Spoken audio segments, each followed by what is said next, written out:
Welcome back, friends. We hope you're doing well today. Hope that you're blessed. And if there are struggles or challenges you're facing at the moment, we pray that God will meet you in those and that we can be encouraging as well here in what we're doing. I'm glad to be back with my compadres, Dr. John King, Dr. Ryan Nordell. These are some great men and just frankly fun and friendly. It's just been lovely to hang out with them. It's very easy and it's great to be able to partner together and providing world-class health and wellness information to you guys. I wanted to have Dr. Ryan Nordell in particular comment and pick up on a theme that he mentioned in a previous podcast. He has a background in physical training, orthopedics, advanced level fitness solutions for people. And, he started to talk briefly about the concept of core strength. And so I wanted to have him back today to amplify on that a little bit and talk through that, maybe some case studies, examples. I know I could share some from my side and stuff. So welcome back, Ryan. It's good to see you, brother. Yeah, you too. John, doing Yeah. okay? Yeah, doing wonderful, man. Good to see you. I'm Good. fascinated by this. Yeah, Yeah, it's good. It's good. Well, it's a great question because we started talking about what are the most common, ailments and issues that people deal with, and one of them that's got to be at the top of the list is low back pain, right? For males, it hits us as we get older, we get out of shape, whatever it is. We put a few too many pounds on our tummy on the front, and then what it does mechanically is it shifts our hips forward and then gives us, sore lower back. For females, same thing. We get older, we get out of shape, or maybe it's childbearing, and all the hormonal changes and the changes to the ligaments around that area and that kind of thing. A huge percentage of the population, when they're filling out a health questionnaire or something, it's like, yeah, my back hurts, or I wake up and it's sore, and that's just getting older. And I'd really love to argue that point with them and say it's not getting older. It's good. core stabilization. I Yeah, think that that's something that, as a practitioner, I refuse to accept that as an answer for myself personally and for my clients. that's good, Is mate. to say, you know, I'm not just going to say, well, I'm 45. In fact, I turn 45 next week. I'm not just going to say I'm 45. So, some low back pain is to be expected. Whatever you want to pick on. I can't do this activity that I used to do as much because I'm just getting older. And we've been brainwashed maybe as a society and as a Yeah. culture to think that our trajectory is, this, and then we spend our last days in an assisted living or a nursing home, and it's, we deteriorate Alzheimer's and we're weak and all this stuff. And, No, and, and yeah, I don't subscribe to that, and no so way. the very first thing and at the crux of this, and, Dr. Turner and I talked about it last time little bit. It's your core stabilization because everything works from the outside in. And so whether you're dealing with a shoulder issue or a hand, or you're doing whatever movement you're doing, you could pick any sport, right, that you're going to do, whether it's golf or baseball or football or whatever. Sure, there's specific skill things that are related to that, but balance and core stability um, are what is needed at the foundation for all of that. And what I find that most of my clients, probably 98% of people, have never heard of this. But it's these muscles called the transverse abdominis and the multifidus. And what happens, or anatomically, how those muscles work, is that the transverse abdominis is the deepest anteriorly, so on the front of the spine, and then the multifidus is the deepest muscle posteriorly on the back of the spine. And those two muscles form a corset together to stabilize the spine. And I like to provide this analogy because when we think about doing core strength or core training, most of us think about our six pack muscles, and most of the exercises that we do are for our six pack muscles. And that's actually called our rectus abdominis and then our obliques, which are on the side. And really, what happens is when you train those stronger muscles, the rectus abdominis and the obliques, the transverse abdominis actually says, "Oh, the big guys are here. I'm just going to shut down." So we think Wow, we're training our core, but really we're wow, missing that's that good. transverse abdominis if we don't know how to fire it, if we don't know how to keep it on, and if we don't do that as a baseline. And so, starting there is almost every program, that I incorporate with people when we're overcoming pain or we're looking to reach this specific goal or whatever it is. We almost always start with looking at the transverse abdominis, looking at, how that works. And then for low back pain too, I'd love to get into it and hear your story a little bit, Dr. Turner, because it's just right in line with this. Because you probably did a lot of the things, that I'm teaching on a day-to-day basis and that kind of stuff. Um, but it's just really interesting because we're so you can get an MRI report, and just because that MRI says one thing, I have a herniated disc or bulging disc or whatever it is, all this stuff, that doesn't necessarily mean that I'm debilitated and I have pain. My body is resilient. The word resiliency keeps coming up to us, right? From a mental health standpoint and from a Yeah. physical standpoint and everything. I love it. But my body is resilient. It wants to be self-healing. I just have Yeah, to that's coach good. it along, give it the right tools, put it in the right posture and the right framework, um, and move about the right way. But strengthening the core is paramount for foundation. And so, with my strength, with my mobility, with overcoming injury, with injury prevention, that's something that I love to talk about is like, hey, let's not be reactive as a society and as a medical culture in our country. We're very health reactive, right? I get sick, so I go take this pill. I get hurt, so I go do this or have this It's surgery. good. It's like, what if we could flip the script and be proactive on all that and stay Yes. strong and stay healthy and take the vitamins or the supplements and eat a nutritious diet that I need to do so that I don't, get to that point where now I have to have reactive healthcare. That's good, mate. So, Mhm. yeah. So share with me maybe your story, Dr. Turner, about your back. Talk about it a little bit, because it's really key. Yeah, well, so at the time I was working at the hospital in a neuroscience center. So I did non-surgical care for back pain, neck pain, of all different kinds, and other neurologic conditions. And I've always been aggressive in the gym. And interestingly enough, all of my injuries are self-inflicted in the gym. I've never actually had a proper sporting injury. I've only Oh had my things gosh. I've done to myself in the gym. And I'm an overachiever and a perfectionist and a hard driver. Really? And so, Really? I would never. No, really? yeah, some people just get that vibe. I don't know why. Because we Uh, all have it. yeah.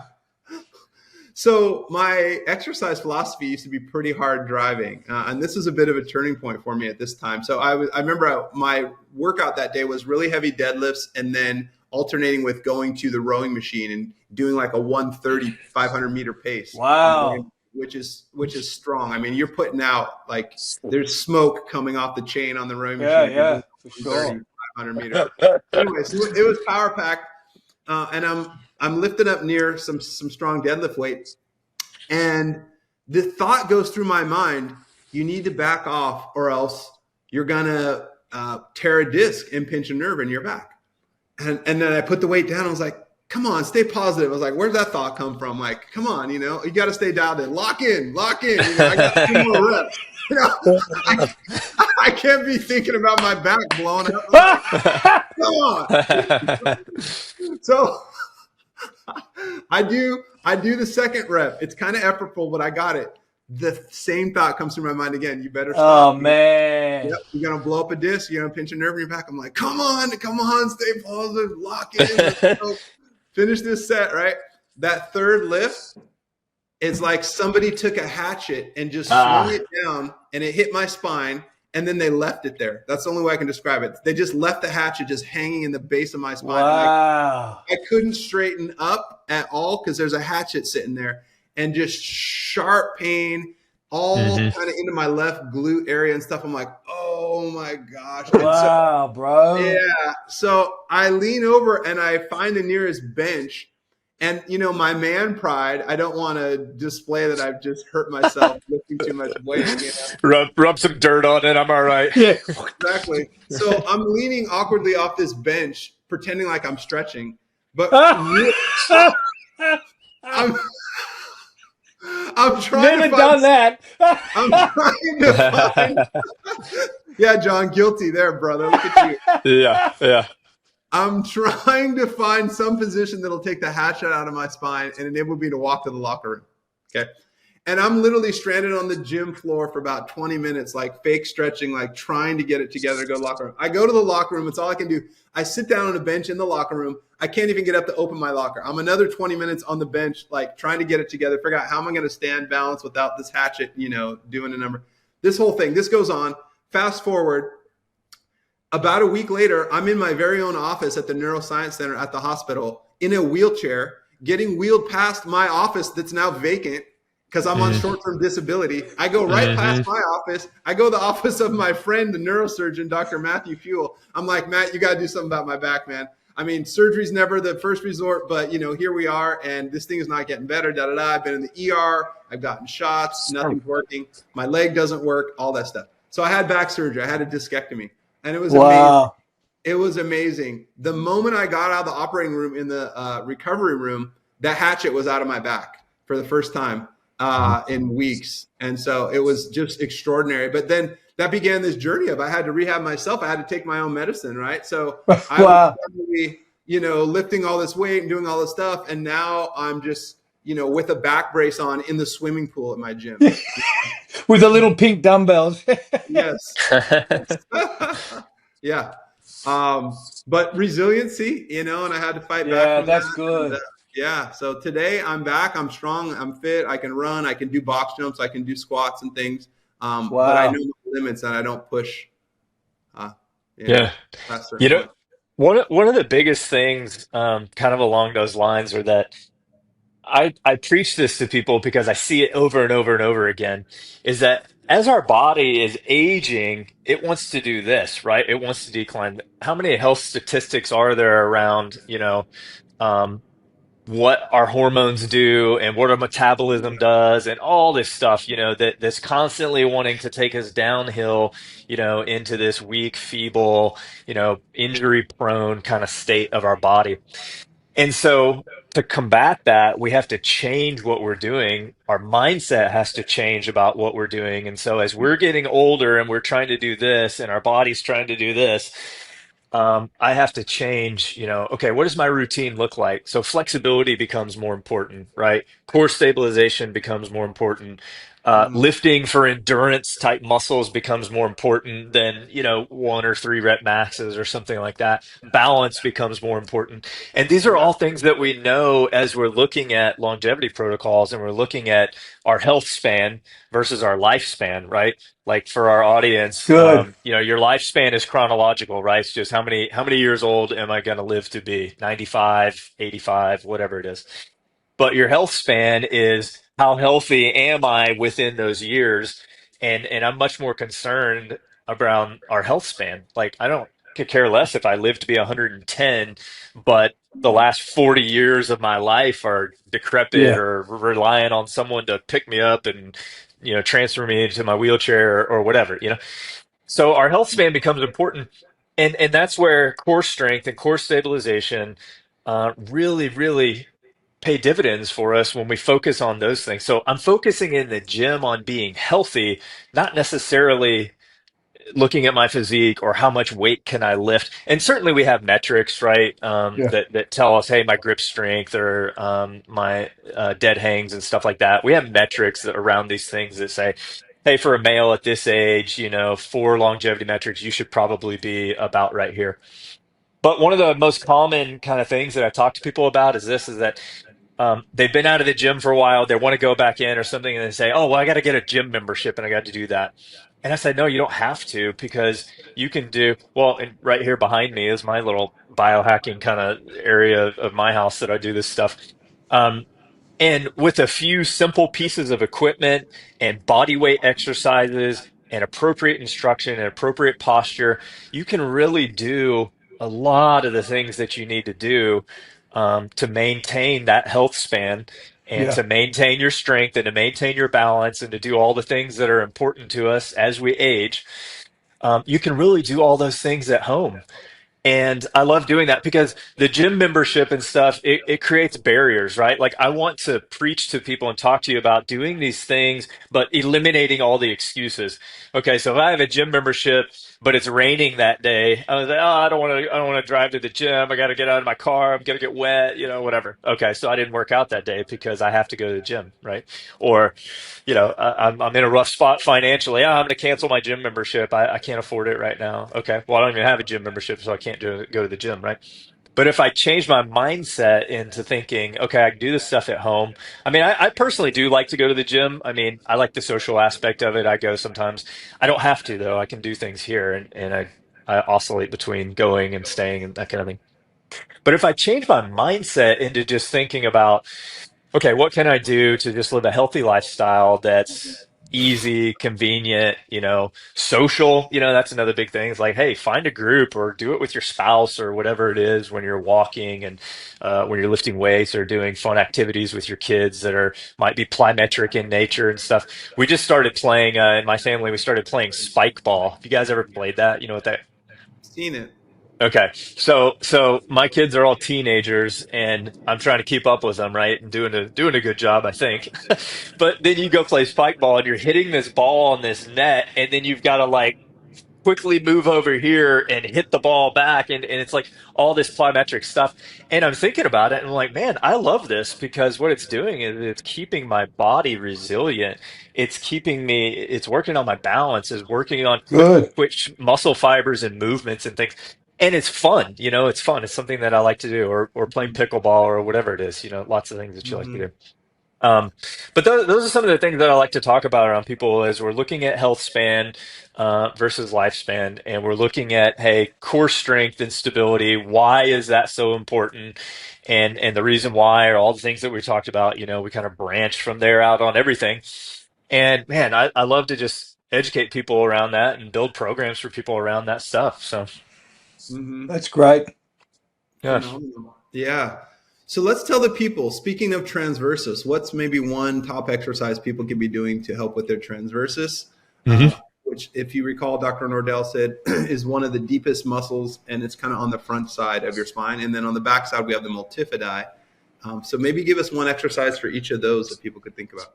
Yeah, so the most foundational exercise that I do for transverse abdominis is just an isometric contraction because until you learn how to just turn that muscle on and contract it and hold it, then you do all these other things where you do like a Valsalva maneuver where you're just, and you're holding your breath and you're like, okay, I'm contracting everything here, and you're not really doing it. And so the key thing to me is I'm taking people through and instructing on this is learning how to palpate it. And it's really easy to do. And you can do it as you're watching this podcast or sitting in a chair, standing up or whatever. All But right, here we go. here we go. Let's do it. You're going to find those two pointy bones right on the fronts of your hips. So right around your waistline. Yep. You're going to have them on either side. Those are called your ASIS, your anterior superior iliac spine. And then as you're palpating and finding those two pointy bones, you just bring your fingers off and in towards your belly button, just about an inch, maybe even half an inch. So now I'm kind of in my belly and my tummy right there. So now I'm palpating over what's called the transverse abdominis. And then to contract it, what I'm thinking about doing is drawing my navel, drawing my belly button down and in, so towards the back of my spine. The easiest way to do it is if you're laying down on your back and you're doing this thing because you're relaxed and that kind of stuff. But as we're sitting here and doing it, that's what you're thinking about doing. And then I'm going to just hold. I'm going to do an isometric contraction, which means I'm going to hold and just stay in that position. I'm not moving. It's a static contraction is what that's called as well. And I'm going to hold it for 3 seconds and then I'm going to turn it off. So stop contracting. And then I'm going to re-engage and hold it for 3 seconds again. And then I'm going to stop contracting. And that's the number one exercise. I just when I'm starting with anybody, they Wow. have low back pain or not, it's simple, but it's really, really pivotal. And a reason why it's pivotal is because these muscles that we're talking about for stabilization, they're endurance muscles. That means that like I don't want them to be able to lift a lot of heavy weight, 5 or 10 times or something. I want them to stay on all day long and protect my back whenever I'm bending over to do this thing or I'm playing Mm-hmm. spike ball with my kids That's good, or, mate. That's really whatever it good. is. And so when your mindset kind of goes in that manner and says, okay, maybe my bicep, I want to be able to lift something heavier, quickly or whatever it is, that you may train that in a different way. But these endurance muscles, like your postural muscles and the transverse abdominis and the multifidus, I want to do high reps. So I'm going to be doing isometric contractions for 20 or 30 or 40 reps. But then what I'm going to do is I'm going to start with that foundational transverse abdominis contraction. And then I'm going to do something else like a hip adduction movement where I'm now engaging, some of my adductor magnus and my hamstring muscles and things like that. Very good. So yeah, that's what I like to talk about. And then for the multifidus one, you've got to do stuff where I'm getting into extension. So I like to lay down on my tummy and do a simple arm raise like this, and that starts to fire those posterior muscles on your back. I will caution our audience as you're doing this stuff, if you do have existing low back pain, then you need to get it checked out before you just start doing these exercises.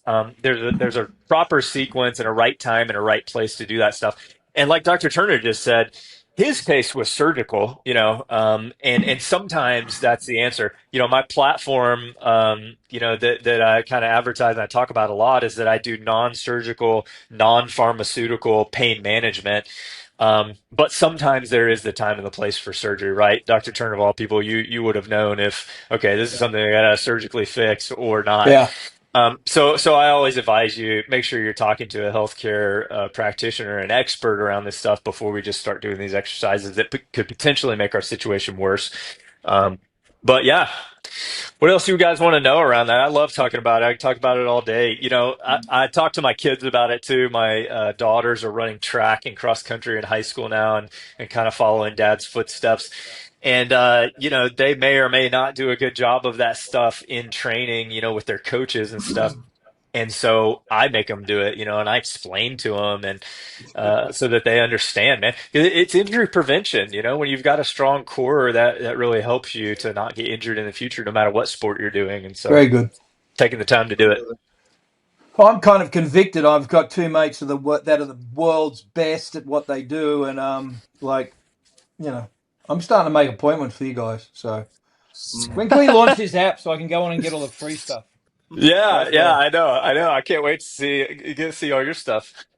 Warning, John, I am selective about who I work with. Okay? Yeah, right. Yeah, right. Thanks very much, Turner. You got to screen your potential customers really closely. Oh, you're right, Oh man. If you come off too much of a head case, I might have to. Bro, I'm crazy. I've got a certificate that says I'm crazy, man. Like, what's your reason? Well, now we have a place for that, John. We can send everybody to John. Yeah, wow, great. The crazy guy. That's awesome. Yeah. That's good. Good Well, stuff. yes, it is. Here we are, friends. We hope you're doing well. We hope this was encouraging for you. Yeah, and just lighthearted and inspiring, educational, all at the same time. We're loving working together. We're the three amigos. We're bringing you Manna Life app, and we're going to continue these kinds of discussions. So have a blessed day. Take care.